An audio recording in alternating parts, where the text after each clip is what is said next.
नमस्कार मित्रमैत्रिणींनो, आज आपण जाणून घेऊया कांजळ्यातील जी चाफ्याखालची जी आई आहे ती नक्की कोण आहे.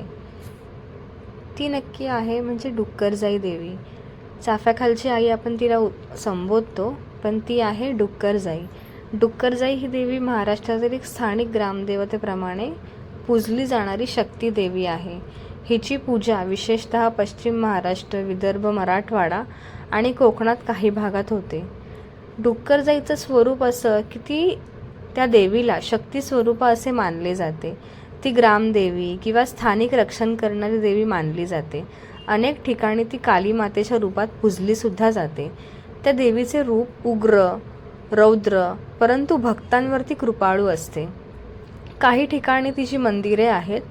प्रसिद्ध मंदिरं म्हणजे म्हसवडमध्ये एक आहे सातारा जिल्ह्यात, सोलापूरमध्ये आहे, उस्मानाबाद, बीड, लातूर जिल्ह्यात. कोकणातही काही ठिकाणी त्या देवीला कुलदेवी किंवा स्थानिक देवी म्हणून पूजलं जातं. चैत्र नवरात्र, आषाढ किंवा पोळा यांसारख्या सणांमध्ये विशेष पूजाविधी तिचा होतो. देवीच्या मंदिरात नैवेद्य, गोमातेसोबत पूजा, होम आणि भवसागर पूजा केली जाते. काही ठिकाणी बळी प्रथा पूर्वी होती, आताही असेलही काही गावांमध्ये, पण तिला बळी लागतो. काही लोकांची अशी मान्यता आहे की दुग्ध, शेती, पिकांचे रक्षण करण्यासाठी या देवीची पूजा केली जाते. तर काही लोकांचं असंही म्हणणं आहे की तिला रोगांपासून संरक्षण, पिकांचे भरपूर उत्पादन आणि गावात शांती राखण्यासाठी प्रार्थना केली जाते.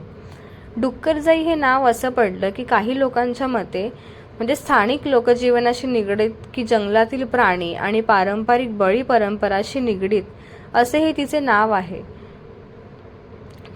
आणि थोडक्यात सांगायला गेलं तर आपण जेव्हा संबोधतो तिला, तर ती चाफ्याखालची आई म्हणजे चाफ्याच्या झाडाखाली जी देवी आहे त्या देवीचं नाव डुक्करजाई आहे, पण आपण तिला चाफ्याखालची आई असंच संबोधतो.